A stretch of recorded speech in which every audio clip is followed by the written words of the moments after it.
Assalamualaikum warahmatullahi wabarakatuh. Alhamdulillahilladzi khalaqal insana fi ahsani taqwim wa akramahum bil aqli wa dinil qawim. Asyhadu an la ilaha illallah al-malikul haqqul mubin wa asyhadu anna Muhammadan abduhu wa rasuluhu shadiqul wa'dil amin. Wassalatu wassalamu ala khairi khalqihi sayyidina Muhammadin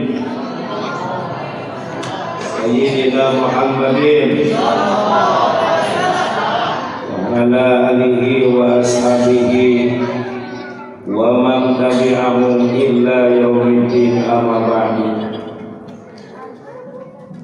Yang saya hormati Bapak Kepala Desa Sayati, mudah-mudahan beliau diberi kesehatan, diberkahkan oleh Allah Subhanahu wa taala. Yang saya hormati Sohibul Bait, Sohibul Maqasid, Ketua beserta Reng-Rengan DKM Masjid Al-Mumin RW 03, betul? Mudah-mudahan semuanya diberkahkan oleh Allah. Dan saya hormati juga Bapak Ketua RW 03 RT-na hadir kabeh. Aya nu teu hadir. Teang dari mana? Yang saya hormati, mudah-mudahan diberkahkan oleh Allah. Bapak Ibu hadirin jemaah al-mukmin. Alhamdulillah, dengan biidznillah izin Allah, pada malam ini kita diberi kesehatan. Mudah-mudahan terus sehat, istiqomah di dalam ketaatan. Sudah tentu harapan besar kita meninggal dalam keadaan husnul khatimah. Sadar ataupun tidak,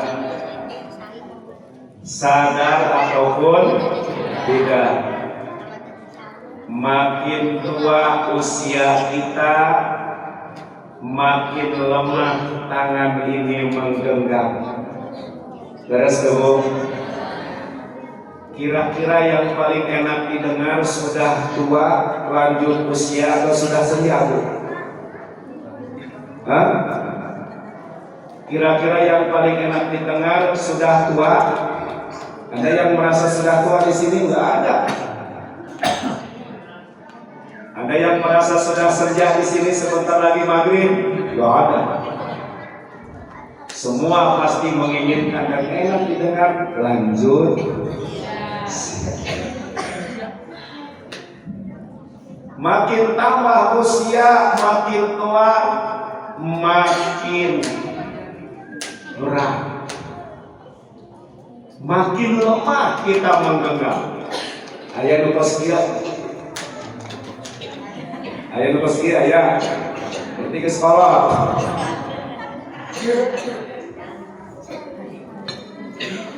Ini adalah pelajaran dari Allah supaya kita mulai ikhlas dan rela melepas dunia, supaya kita berusaha untuk tidak hubung dunia. Karena ciri-ciri orang yang hubung dunia itu selalu ingin hidup terus panjang. Enggak? Coba tanya orang kaya, coba tanya pejabat yang sekarang sedang menjabat. Rata-rata orang kaya, pejabat, satu yang ditakuti, mau. Doa. Pak Kades kalau nggak jabat, sih itu ingin habis dulu jabatannya. Ayo nu bengar dia, langsung merasa bengar. Bang Haji Asril dia orang kaya nih, orang Padang. Gimana? Kalau besok mati siap nggak? Nggak mau. Terus bagaimana dengan si miskin? Isuk mau tersate. Embung si miskin disabot. Jadi ciri-ciri orang yang ubudnya itu selalu ingin hidup 1000 tahun untuk menikmati jabatan, untuk menikmati harta-hartanya. Saya ingat apa yang difirmankan oleh Allah kisah Bani Israel dalam Quran surat Al-Baqarah ayat 96. Yawadu ahaduhum law yu'ammaru al-sanah. Masing-masing mereka berharap Allah memberi umur 1000 tahun lagi. Ini gambaran bahwa orang-orang Bani Israel, kaum Yahudi, umat Nabi Musa, termasuk orang-orang yang ubudnya sampai berharap kepada Allah umur 1000 tahun lah, 1000 tahun lagi. Kira-kira Bapak dan Ibu jemaah Masjid Al-Mu'min rek sabaraha tahun deui hirup di dunia teh? Halo? Hoyong sabaraha tahun deui Pak hirup di dunia Pak? Kumaha Allah? Kumaha Allah bae? Padahal umur yang panjang tidak menjamin orang bahagia. Bahkan kata Rasulullah SAW, as-sa'adatu kullu sa'adati kullu umri fi ta'atillah. Kebahagiaan yang sesungguhnya itu bukan karena punya jabatan, bukan karena banyak harta Pak.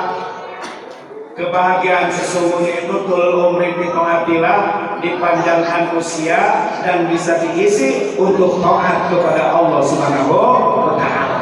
Inilah kebahagiaan yang sesungguhnya.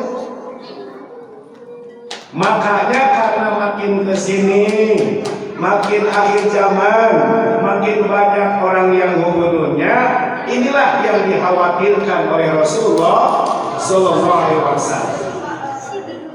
Sampai Rasul mengatakan begini, Bu, likuli sayin fitnatun, segala sesuatu ada fitnahnya. Wa fitnatul ummati, dan fitnah umatku al-malu adalah harta. Awas. Halo. Halo. Cek wae deh. Segala sesuatu ada fitnahnya. Wa fitnatul ummati al-malu. Ini Rasul yang menyatakan. Fitnah umatku adalah harta. Makanya kalau orang umurnya dari pagi sampai sore dia mencari harta dan jabatan, lupa kepada Allah, maka orang ini sedang berada pada fitnah akhir jam. Zubir. Bahkan di dalam sebuah hadis Rasulullah SAW mengatakan, inna mimma akhafu min ba'di, inna mimma akhafu alaikum min ba'di, sungguh sesuatu yang aku takutkan terhadap kalian setelah aku meninggal. Ma yutahu alaikum min jahrati dunya wa jinatiha, dibukakan oleh Allah kepada kalian bunga-bunga dunia dan keindahannya. Ini yang Rasul khawatirkan. Di akhir zaman itu yang Rasul khawatirkan ketika beliau meninggal, dibuka oleh Allah bunga-bunga dunia dan keindahannya, sehingga banyak orang yang tertipu. Ulama Ba'dul Arif, ulama ahli marifat, mengatakan bahwa bunga itu mempunyai sifat indah dilihat. Betul nggak Pak? Ibu, halo? Bunga itu punya sifat indah dilihat. Terus wangi ketika dicium. Betul nggak Bu? Sehingga banyak orang yang ingin memilikinya, memetik bunga itu. Tetapi sayang, bunga tidak bisa dinikmati. Ayah nusok nuangan kembang, Bu, nusok nuangan kembang kesahatin lah film deh. Susana, tuh ya tapi hiji. Jadi bunga itu sifatnya indah dilihat, harum ketika dicium, tetapi sayang bunga tidak bisa dinikmati. Makanya kalau ibu senang gak kalau punya tipe suami yang romantis Bu? Ibu, suami ibu sekarang romantis atau kaku? Hah? Cuma kondisi.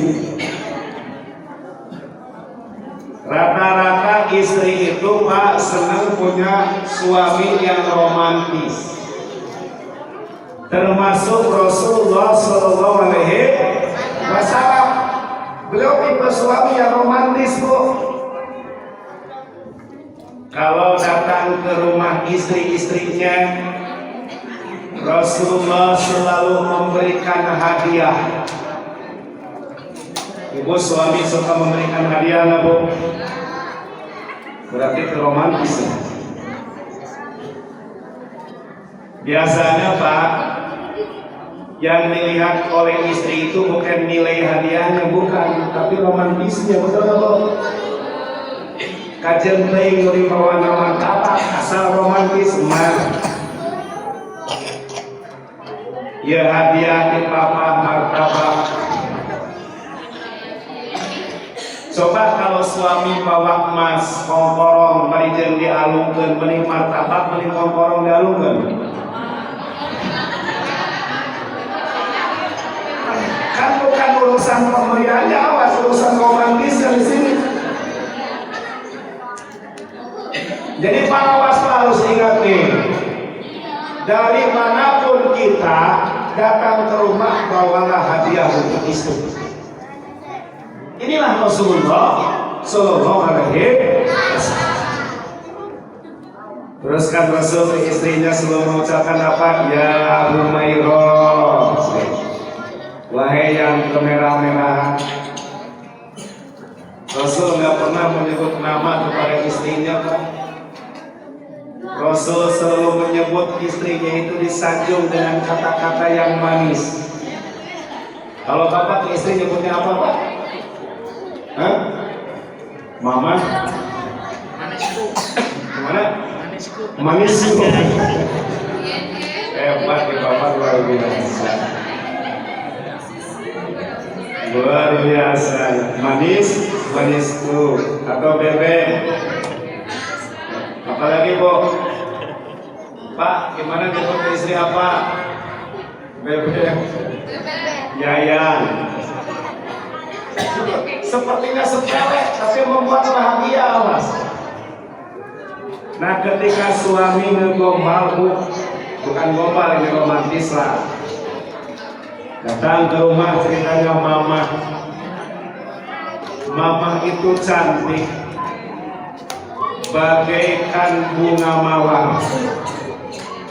Nah kira-kira apa yang akan ibu rasakan ketika suami datang, Mama cantik dan indah bagaikan bunga mawar? Apa jawaban ibu? Hah? Pak, ibu sudah ngaji di sini. Ibu protes kepada suami, Pak, Mama jangan diibaratkan seperti bunga mawar. Karena bunga itu sifatnya indah dilihat, harum ketika dicium, tapi bunga tidak bisa dinikmati. Sementara mama indah dilihat, wangi dicium, dan bisa dinikmati. Berarti yang cocok perumpamaannya jeruk mandarin, setuju nggak? Itulah dunia. Dunia itu diibaratkan seperti bunga. Orang banyak yang tertipu ingin memetiknya. Ketika sudah dipetik dengan berbagai macam cara, bahkan ada yang menghalalkan segala cara untuk memetik bunga itu. Ketika bunga sudah dipetik hanya bisa dilihat, bisa dicium, dipamerkan kepada yang lain bahwa saya punya bunga. Tetapi sayang, bunga tersebut tidak bisa dinikmati, hanya bisa dipamerkan. Lama kelamaan akan layu, mengering, dan dicampakkan begitu saja. Itulah dunia. Makanya Rasulullah Shallallahu Alaihi Wasallam betul-betul memberikan warning, memberikan tanbih, peringatan kepada kita bahwa yang ditakutkan oleh beliau itu ketika beliau sudah meninggal, dibukakan oleh Allah bunga-bunga dunia, sehingga banyak umatnya yang kena fitnah, banyak umatnya yang binasa akibat dunia. Tidak sedikit, mohon maaf, banyak orang yang cari harta dan jabatan, dia lupa kepada Allah Subhanahu wa Ta'ala. Banyak orang yang mencari bahagia di jabatan, nggak ada, nggak akan ketemu. Jabatan tidak membuat orang bahagia. Saya tanya ke Pak Kades nih, kepala desa, Pak Kades bunga di kepala desa? Oh, masih nyuruh. Es bunga capek emangnya.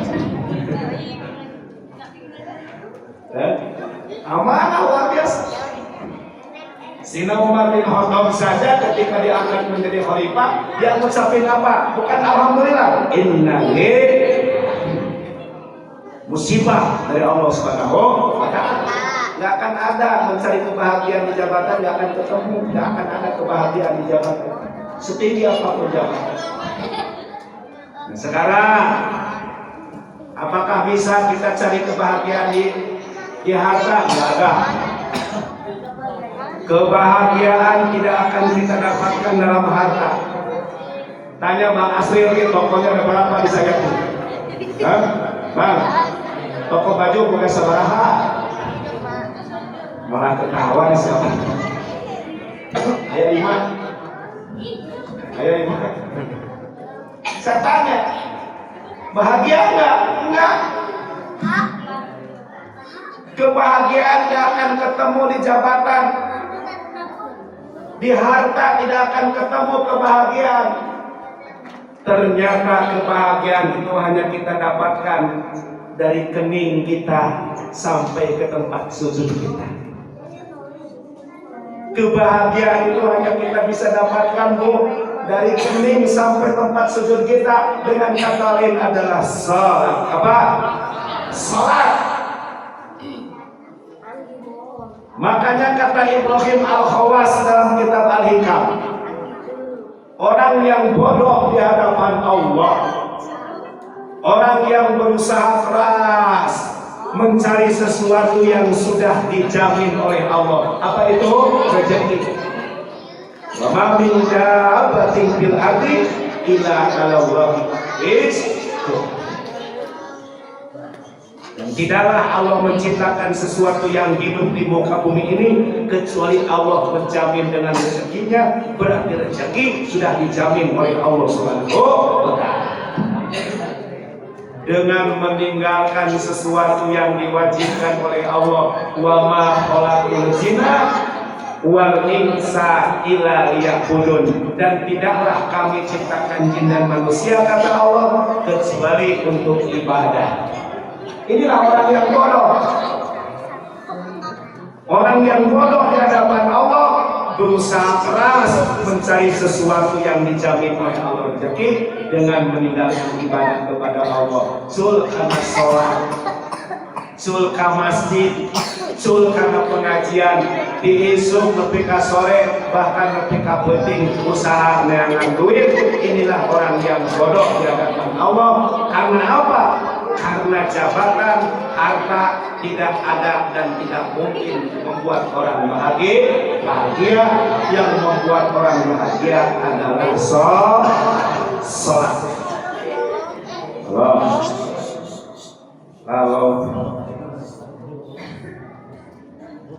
Lalu dalam Quran surat Al-Mudaththir,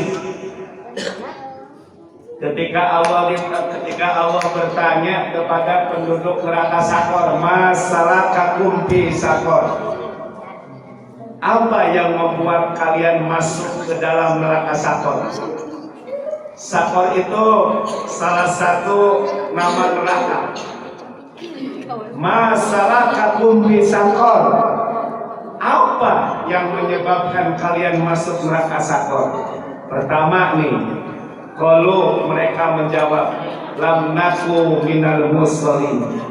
Ya Allah, dulu waktu di dunia Engkau berikan kami kesehatan. Waktu di dunia ya Allah Engkau berikan kami harta dan jabatan.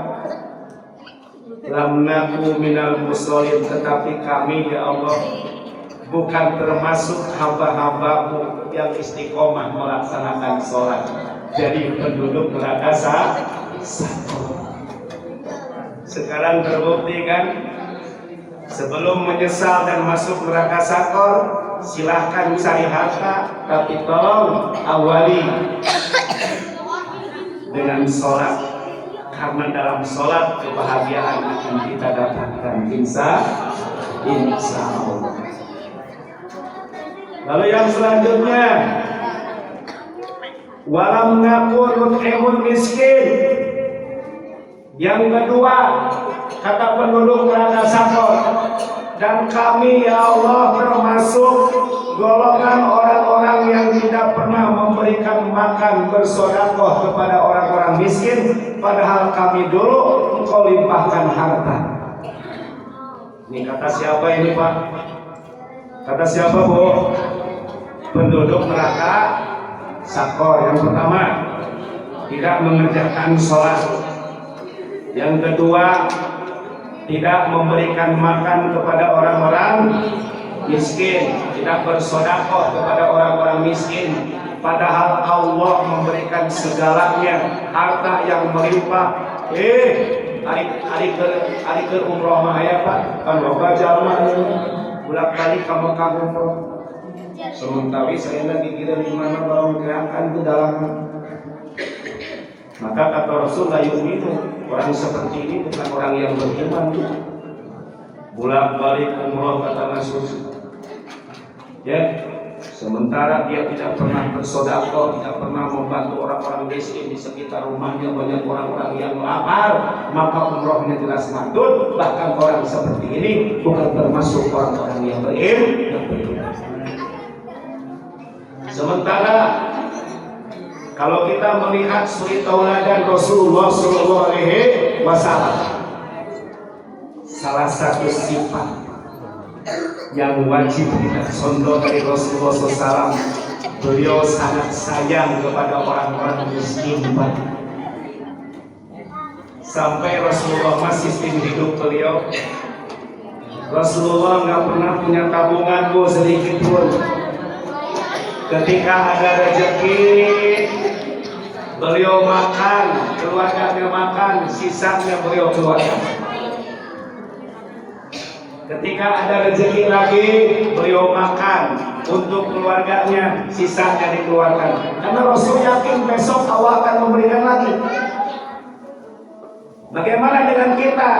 Ketika dapat rezeki, dituang keluarga, kesana cenah kurang disimpan baik, kajian teuing buruk, kadang istilahnya dianggap baik, jadi pasikeun ka batur. Inilah sifat kita. Makanya kalau kita ingin barokah, coba kita mencontoh sifat Rasulullah SAW.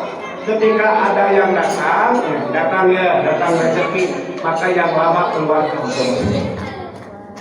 Bukan dalam setahun diberi pakaian sama suami berapa setel Bu? Halo? Ibu dalam setahun diberi pakaian oleh suami berapa setel? Dalam setahun? Hah? Sasetel? Pak, istri masih acung seberapa setel setahun? Ngajuk lah ke Bang Asril ke Bang Abid mah. Sementara dalam kitab Al-Mu'min, dalam kitab Fathul Mu'in, itu wajib hukumnya suami memberikan pakaian dalam setahun itu 2 kali.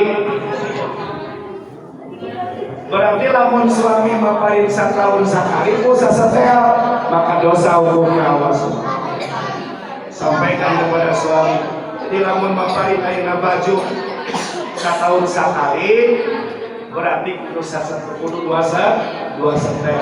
Kan upatuna can sunatna.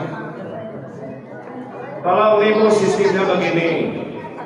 Kalau saya punya istri kan gini. Kalau ada yang baru, yang lama keluarkan. Lain dia bakal juga numpuk di lemari dipakai itu.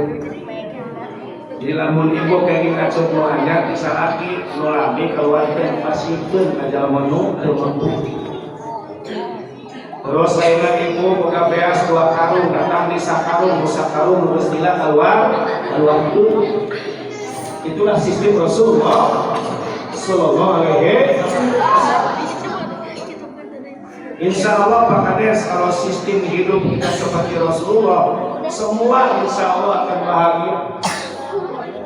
Semua insya Allah akan sejahtera. Kalau sikap orang kaya seperti Rasulullah, punya makanan, punya harta yang ditimbun, tetapi dibagikan kembali, insya Allah nggak akan rugi. Bahkan Rasul pernah berwasiat kepada Abu Dzar, wahai Abu Dzar, kata Rasulullah SAW, bihubil masakin wa adnuwa, tolong cintailah orang-orang miskin dan dekatilah mereka. Di Rasul mengatakan begitu. Cintailah orang-orang miskin wa adnuwa dan dekatilah mereka. Beda jempura, kamu merasa bengat, mung gaul jeung miskin. Betul nggak, Bo? Grup pengajian lain rata-rata ngubungan jeung ngubungan deui. Nu miskin jeung nu miskin deui. Pan ari grup pengajian ngubungan mah asup ka masjid teh gigituan Pak. Nanaonan dia ningalikeun naon? Assalamualaikum cenah jemu. Rata-rata. Aya di grup senam. Rata-rata grup senam dalam menghadap ngumpul. Nu miskin diajak senam, wah tapi mah boro-boro ini senam, mayar senamna, diacan dina mayar baguna, diacan sok rekreasi cenah wajib. Sok ngaku. Senamna mah saeutik, Pak Kades rekreasi lobana kan. Coba kita sistem Rasulullah, bercampurlah. Cintailah orang miskin, dekatilah mereka. Ini yang membuat kita berkah, Pak. Yang membuat kita bahagia dan berkah, mencintai orang miskin dan bergaulah dengan mereka. Bahkan saya pernah membaca sebuah doa Rasulullah. Saking beliau cinta kepada orang miskin, Rasulullah berdoa, Allahumma ahyini miskinan. Ya Allah, hidupkan aku dalam keadaan miskin. Luar biasa. Wa amitni miskinan. Dan matikanlah aku ya Allah dalam keadaan miskin. Wahsulwi ma'al masakin, dan kumpulkan aku di surga beserta orang-orang miskin. Bismillahirrahmanirrahim. Salam. Bismillahirrahmanirrahim. Allahumma ahlini miskinan wa amitni miskinan wahsurli ma'al masakin. Sok amankeun dia pada salat pada moal.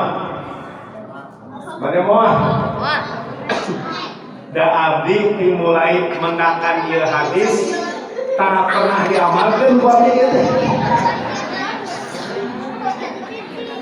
Terus abdi can pernah aya ustaz tiap pada sholat kan gitu sugan sholat berjamaah ustaz ngadoa di al-mubin Allahumma ahdina miskinan wa amitna miskinan. Cek jemaahnya ada apa ada hatinya amin Allah di masjid diijabah miskin kabeh. So, saya kira mungkin satu-satunya doa Rasulullah yang ini yang tidak pernah diamalkan oleh umatnya. Betul nggak? Betul nggak, Bu? Jangankan umatnya, para ulama saja, para ustadz saja yang paham terhadap hadis ini yakin sama sekali nggak mau mengamalkan hadis ini. Padahal hadisnya sahih. Doa Rasulullah diijabah oleh Allah Subhanahu wa ta'ala. Allahumma ahyini miskinan, ya Allah jadikanlah hidupku dalam keadaan miskin. Diijabah. Coba Rasulullah kata naon, beliau hidup dalam keadaan sederhana, tidak punya rumah mewah. Bahkan jangankan Rasulullah, keluarga Rasulullah semua hidup sederhana, Pak. Halo. Siap. Putri beliau Siti Fatimah, begitu beliau menikah Siti Fatimah dengan Ali bin Abi Thalib nggak pernah keluar rumah pun. Ini yang solehah. Apalagi tabarus keluar rumah mari jeung gigindingan katingali ku laki sejen tabarus bukti dosa. Dikira-kira ibu di bumi sok dangdang kara. Hah? Dangdang di bumi atau keluar di bumi lamun dangdang. Sok aya di leuweut bumi mah pendastar tuh dipake deui. Dangdang kara keluar bumi. Angkat we di bumi, oh dangdang asa dibalik ibu. Justru dangdang untuk suami bukan untuk yang lain. Dalam Islam disebut dengan tabahrus, gigindingan, dangdang, apalagi kelihatan oleh orang lain keluar dari rumah. Siti Fatimah keluar dari rumah itu ketika Rasulullah SAW sakit keras. Begitu Siti Fatimah keluar rumah, sahabat nangis semua. Kenapa nangis? Karena kelihatan baju gamis yang dipakai oleh Siti Fatimah penuh dengan tambalan, Bu. Itu putri Rasulullah. Putri Rasulullah. Sangat sederhana hidup. Terus wa amitni miskinan. Ya Allah, matikan aku dalam keadaan miskin. Dijabah oleh Allah. Rasulullah meninggal tidak ada sepeser pun harta warisan yang beliau tinggalkan. Berarti bukti Rasul miskin dalam keadaan meninggal. Cuma dalam hikayat ada baju besi yang belum ditebus digadaikan ke orang Yahudi. Cuma itu, tidak ada yang lain. Berarti doa Rasulullah dijabah oleh Allah Subhanahu wa ta'ala. Rasul masakin, Rasul dikumpulkan oleh Allah nanti beserta orang-orang miskin surga karena hadisnya sahih, kebanyakan penduduk surga adalah orang-orang miskin. Orang-orang miskin. Makanya Rasulullah SAW beliau sangat sederhana, tetapi awas. Jangan sampai ibu mengatakan Rasul tidak mampu. Walaupun beliau sederhana, ternyata Rasul diberi kemampuan oleh Allah Subhanahu wa Ta'ala. Setiap butuh kaya. Setiap butuh kaya. Contoh, Rasulullah Shallallahu Alaihi Wasallam menikah dengan Ibu Khadijah. Mas kawinnya 100 ekor unta. Kalau unta satu ekornya sekarang 50 juta kali 100 berapa? 500 juta. Mas kawin Rasul. Dulu bapak mere mas kawin ke istri sabaraha? Ya, disebut pengharga sabaraha mere mas kawin. Rasul saja yang sederhana luar biasa. Jangan disebut Rasulullah SAW walaupun beliau ingin miskin, hidup dalam keadaan sederhana, tapi beliau dimampukan oleh Allah. 500 juta, 100 ekor. Makanya saya pernah tanya ke santri, kan gitu, santri perempuan nih, kalau kamu nikah, mas kawinnya ingin apa? Kan gitu. Mau nggak kalau mas kawinnya hanya dengan sholawat? Santri menjawab, nggak mau lagi, karena saya adalah umat Rasulullah. Kenapa gitu? Kan Rasulullah mas kawinnya 100 ekor unta. Itulah santri, Bu. Tapi waktu dijawab Nabi Adam alaihissalam mas kawin Ibu Khadijah, Ibu Siti. Nabi Adam istrinya siapa? Ibu Siti Hawa mas kawinnya dengan sholawat, Pak.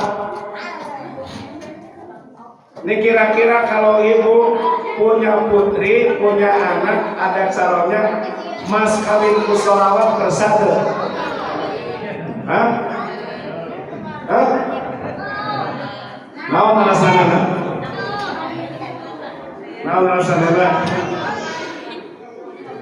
Alasannya karena umat Rasulullah Sallallahu Alaihi Wasallam, bukan umat Nabi Adam. Jadi kisah Nabi Adam dan Bapak dan Ibu kan tahu sholawat Jibril ya? Sholawat apa? Yang seperti apa? Sallallahu ala Muhammad.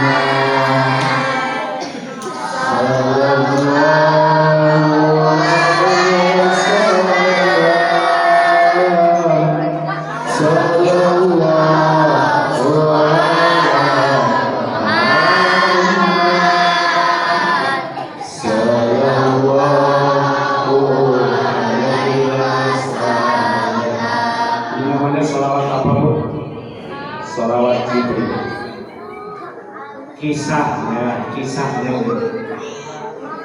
ketika Ibu Siti Hawa diciptakan, Nabi Adam alaihi salam mau menggauli Siti Hawa. Datanglah malaikat Jibril, "Hei Adam, belum halal, halalkan dulu dengan sholawat kepada kekasih Allah Subhanahu wa Ta'ala, kanjeng Nabi besar Muhammad." Maka diajarkanlah oleh malaikat Jibril kepada Nabi Adam, sallallahu ala Muhammad, sallallahu ala Muhammad, dibaca 3 kali, maka sahlah Ibu Siti Hawa menjadi istri Nabi Adam. Itulah kisah disebut dengan sholawat Jibril. Sholawat yang diajarkan oleh malaikat Jibril kepada Nabi Adam sebagai mas kawin untuk pernikahan Nabi Adam dengan Ibu Siti Hawa. Makanya di dasar ulama Abdi ijazah ulama, suami ijazah penting ke bapak sama ibu. Siap ijazah. Awasnya amalan teh kudu meunang ijazah. Jadi buku sanadnya sanes dina buku, tapi ijazah. Jadi kalau bapak dan ibu punya kesulitan apapun, termasuk urusan ekonomi atau kesulitan dalam pekerjaan atau sulit dalam rumah tangga, amalkan sholawat Jibril setiap malam. Sallallahu ala Muhammad, sallallahu alaihi wasallam, sallallahu ala sayyidina Muhammad, sallallahu ala sayyidina Muhammad, sallallahu ala sayyidina Muhammad. Saya buka. Mana amalkan jawab sadayana qabil tu. Jawab sadayana qabil tu. Ibu jawab qabil. Narima abdi. Ijazah abdi sok amalkeun pilih kadu kasulitan, naon bae kasulitan 1000 kali sholawat Jibril sallallahu alaihi sayyidina Muhammad, sallallahu alaihi sayyidina Muhammad, sallallahu alaihi sayyidina Muhammad, sallallahu alaihi sayyidina Muhammad. Insya Allah dijabah oleh Allah Subhanahu wa ta'ala. Bapak Ibu hadirin yang dirahmati oleh Allah Subhanahu wa ta'ala. Jadi suri tauladan yang harus kita contoh dari Rasulullah sallallahu alaihi wasallam, betul-betul beliau melepas urusan dunia,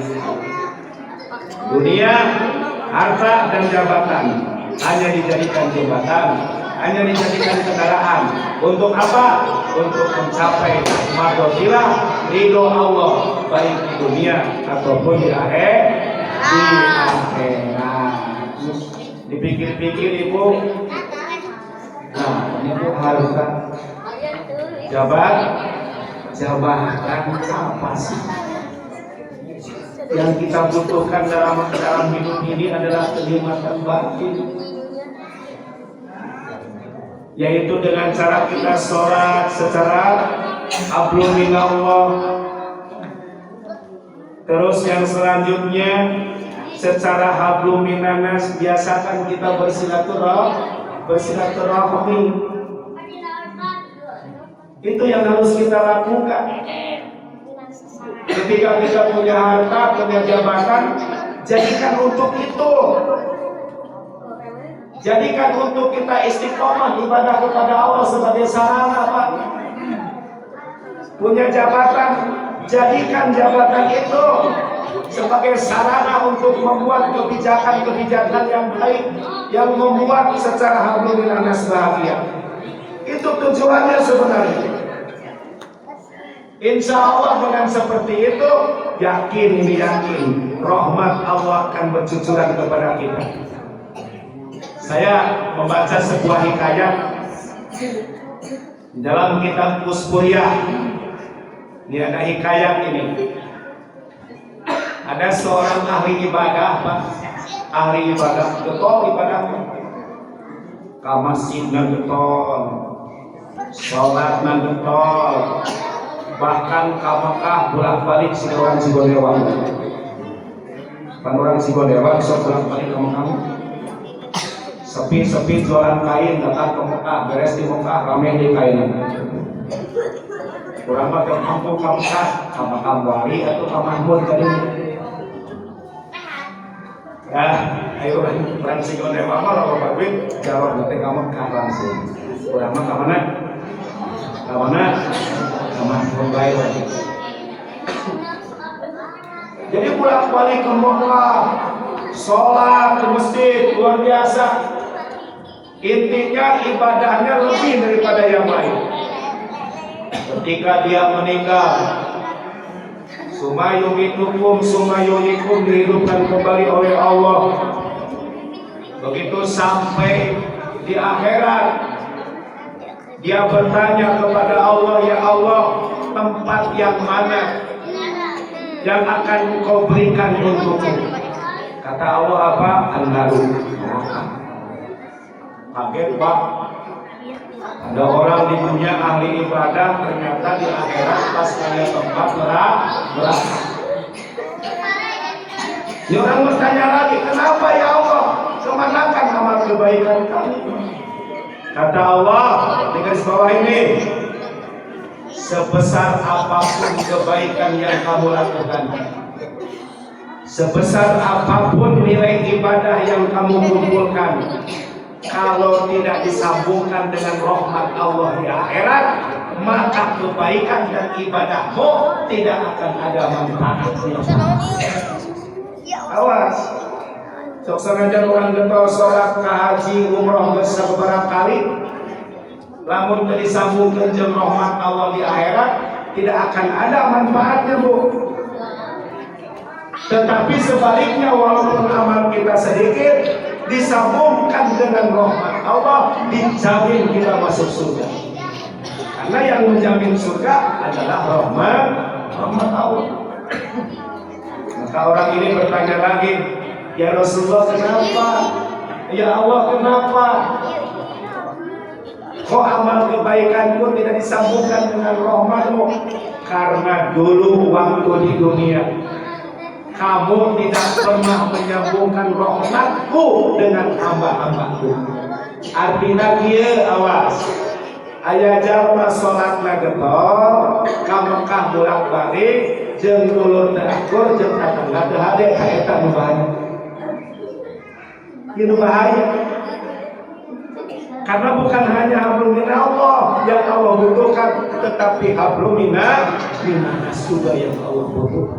Sambungkan silaturahmi rahmat Allah dengan sesama manusia, insya Allah walaupun sedikit amal kebaikan nanti di akhirat akan disambungkan dengan rahmat Allah.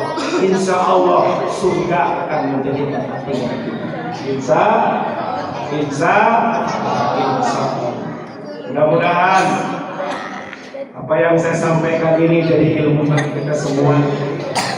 Karena banyak acara setelah ini, intinya dalam memperingati Maulid Kanjeng Nabi besar Muhammad Sallallahu Alaihi Wasallam, jadikanlah suri teladan Rasulullah yang paling utama.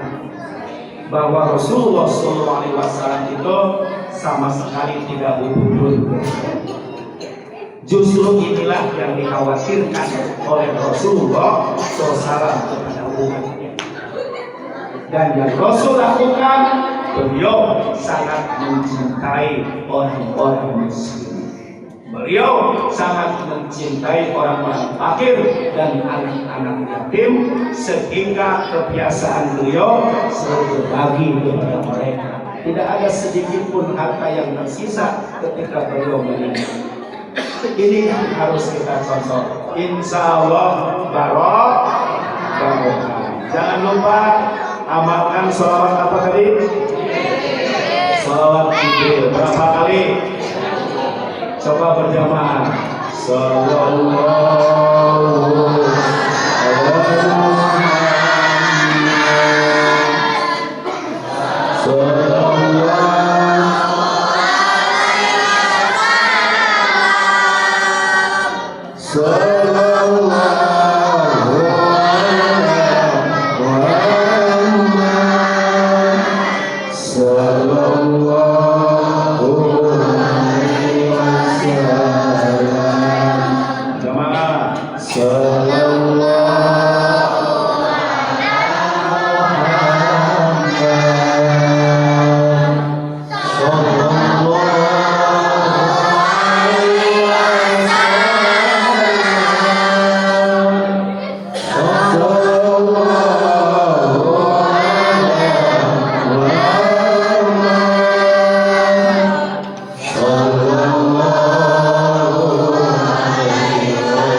Wassalamualaikum warahmatullahi wabarakatuh.